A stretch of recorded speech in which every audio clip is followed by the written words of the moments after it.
अगर बंदरों के पास सिर्फ एक केला तो केला दुर्लभ, केला कीमती।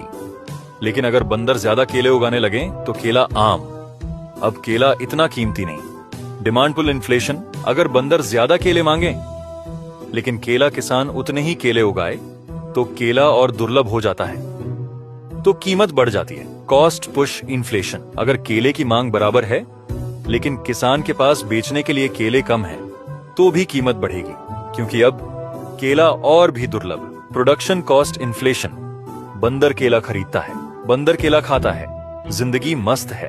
बंदर अपने दोस्तों को केले की दुकान के बारे में बताता है, अब सारे बंदर आकर सारे केले खरीद लेते हैं। केला किसान को अब और पेड़ लगाने पड़ते हैं, लेकिन केले के बीज महंगे हो गए हैं, इसीलिए किसान केले की कीमत बढ़ाता है ताकि लागत निकाल सके। मॉनेटरी इन्फ्लेशन, अगर केले की मांग भी वही है, सप्लाई भी वही है, लेकिन बंदरों के पास अचानक बहुत सारी पत्तियां आ गई हैं खरीदने के लिए, तो केला महंगा हो जाएगा, क्योंकि अब पत्तियों की कीमत कम हो गई है। हाइपर इन्फ्लेशन, केले की कीमत बढ़ती जाती है, तो बंदर सरकार सोचती है और पत्तियां बनाओ।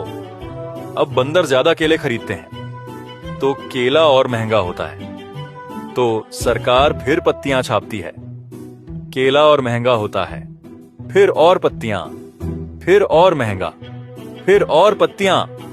अब ये पागलपन हो गया है। आखिर में बंदर सरकार सारी पत्तियां जला देती है। अब बंदर सरकार कहती है अब से लकड़ी होगी नई करेंसी। इन्फ्लेशन बुरा नहीं है, अगर बंदरों की पत्तियां उसी रेट से बढ़ें जैसे केले की कीमत, तो बंदर खुश। अगर पत्तियां बढ़ें लेकिन केले की कीमत ना बढ़े, बंदर अमीर।